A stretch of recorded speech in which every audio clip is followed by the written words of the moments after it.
अस्सलाम वालेकुम। आज बनाएंगे गोश्त का पुलाव। जिसके लिए मैंने 1 किलो गोश्त लिया था। उसमें मैंने सौंफ, धनिया, लहसुन, तेज़ पत्ता, बड़ी इलायची सब और नमक डाल कर हमने यखनी चढ़ा दी थी।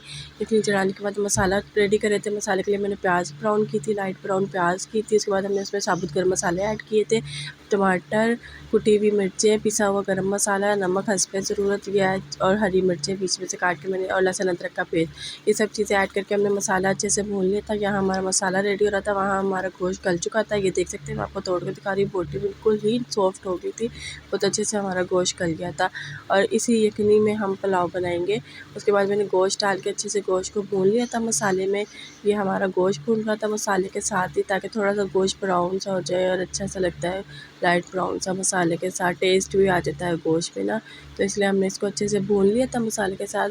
और यहाँ पे आप अपने टेस्ट के अकॉर्डिंग नमक मिर्ची वगैरह थोड़ी तेज़ या कम ज़्यादा कर सकते हैं। हमने यखनी डाल के इसे उबाला आने के लिए रख दिया था। उबाला आ गया था जब इसमें उबाला आ गया था, तो हमने चावल ऐड किए थे, जो मैंने पहले से भी भिगो कर रखे हुए थे। चावल 1.5 किलो थे, 1 से 1.5 किलो के करीब चावल थे, जो मैंने पहले से भिगो कर रख दिए थे।